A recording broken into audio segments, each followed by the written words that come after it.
creak of old wood echoed across the quiet farm like a warning. Grandpa's 100-year-old barn, a relic of generations past, stood stoic under the silver glow of the moon.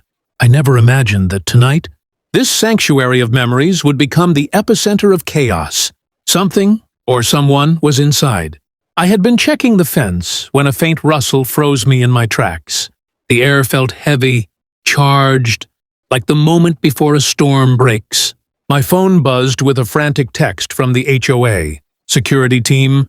Suspicious activity at the Thompson barn. Suspect may be armed. My stomach dropped. Armed? In Grandpa's barn?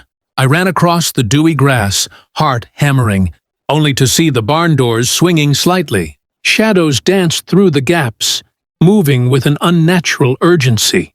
From a distance, I squinted, then froze. Karen. It had to be her. The same HOA Karen who had made our lives miserable for years, complaining about everything from our mailbox to our tractor. Now there she was, rifling through my grandfather's tools and antique crates. "Karen!" I shouted, my voice cracking like glass. She spun around, her face twisted between surprise and irritation. "What are you? This isn't your business!" she snapped. Before I could respond, headlights flashed behind me, and the unmistakable sound of sirens sliced through the night. HOA security stormed the perimeter, flashlights piercing the shadows. I held my breath as they moved in, their boots thudding against the wooden floor, sweeping the barn like a tactical operation. Karen's eyes widened as they approached, and panic overtook her smugness. She grabbed a rusted toolbox, attempting to shove it into her bag, but a guard intercepted her. "Ma'am, step away from the items immediately," the security officer commanded. I just wanted to look. I mean, nothing," she stammered, but her lies hung in the cold air, transparent as the frost on the barn roof. I watched in disbelief as the security team meticulously documented the scene, taking photos of the barn's historic beams and her amateur theft attempt. Grandpa's collection, priceless heirlooms and handcrafted tools, was safe. But the betrayal stung. Karen had crossed a line we didn't even know she could reach. As the officers escorted her off the property, I couldn't help but feel a mix of relief and fury. How had someone like her convinced herself she could just waltz in and take what didn't belong to her? I glanced at the barn one last time, its old timbers creaking in the wind as if sighing in relief. One thing was certain. Tonight would be remembered forever. And Karen? She had no idea what consequences were waiting. The morning sun cut through the mist like a blade, casting long shadows over Grandpa's barn. What had felt like a nightmare the night before now seemed surreal. Yet the evidence was undeniable. Karen's name etched into the log of HOA security reports, her fingerprints on crates that had survived a century. I still couldn't believe someone from the HOA, the very people meant to uphold rules, would stoop so low. Grandpa shuffled over, his weathered hands gripping his cane. "I knew something didn't feel right last night," he said quietly, his eyes scanning the barn. "This place has seen a lot of trouble, but never this." I nodded, feeling a surge of pride. The barn had survived storms, neglect, and even vandals, yet it stood firm. Karen had underestimated the strength of history, of family, of respect. By noon, the HOA held an emergency meeting. Security presented their findings.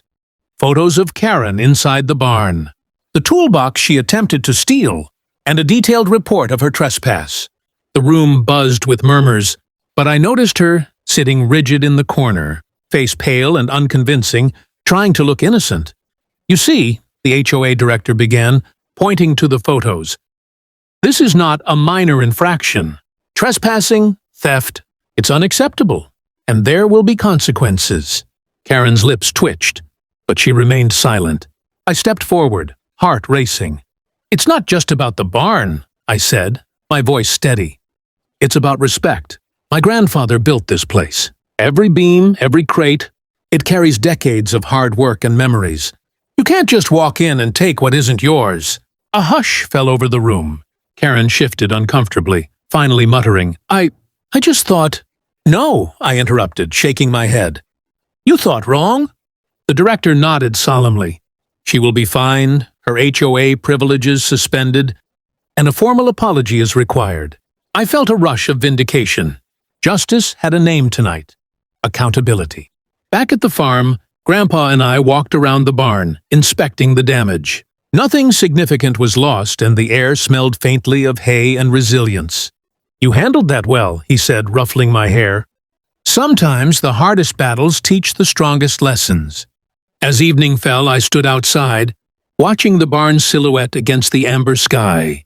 Karen's threat had passed, but the memory of her audacity lingered, a reminder that respect must be earned, not demanded. And in the quiet, I felt a deeper appreciation for the history surrounding me. The barn was more than wood and nails. It was a legacy, a fortress of family stories that no HOA intrusion could ever erase. Karen had tried to steal, but in the end, she had only highlighted what truly belonged to us. Heritage, pride, and the unshakable bond of generations. The barn stood tall, victorious, and silent, as if whispering, "This is ours, always." If you loved watching how Grandpa's 100-year-old barn stood strong against HOA Karen's antics, don't forget to hit that like button. Share your thoughts in the comments. Have you ever dealt with a Karen situation like this? And make sure to subscribe and turn on notifications so you never miss another jaw-dropping story from real life. Trust me, you won't want to miss what's coming next.